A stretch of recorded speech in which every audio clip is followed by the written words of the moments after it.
வீட்டில் இருக்கிற அப்பளத்தை வச்சு ஒரு ஈஸியான ஒரு எம்மியான ஒரு குயிக்கான ஒரு சமோசா ரெசிபி தாங்க. இது மாதிரி குயிக்கான ஈஸியான ரெசிபி பார்க்கணும் நம்ம சேனலை சப்ஸ்கிரைப் பண்ணிக்கோங்க. ஃப்ரெண்ட்ஸ் அண்ட் ஃபேமிலிஸ் ஃபாலோ பண்ணுங்கள். இதுக்கு வந்து ஃபஸ்ட்டு ஸ்டஃபிங் ரெடி பண்ணிக்கலாம். அதுக்கு வந்து ஒரு பெரிய வெங்காயம் 2 கட் பண்ணிக்கிறேன்.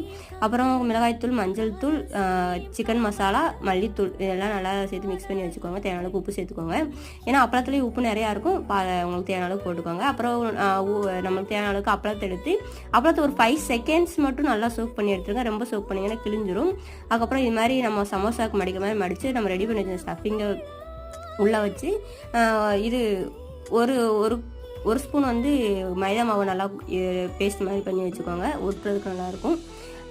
நான் ரெடி பண்ணுற மாதிரி நீங்கள் ரெடி பண்ணி எடுத்துக்கிட்டிங்கன்னா ஒரு டேஸ்ட்டுன்னு ஒரு எம்மியான ஒரு சமோசாங்க. நல்லா ஒரு பேனில் வந்து எண்ணெய் காயவும் இதை உள்ளே போட்டு நல்லா ஃப்ரை பண்ணி எடுத்திங்கன்னா ஒரு டேஸ்ட்டுன்னு ஒரு எம்மியான சமோசாங்க.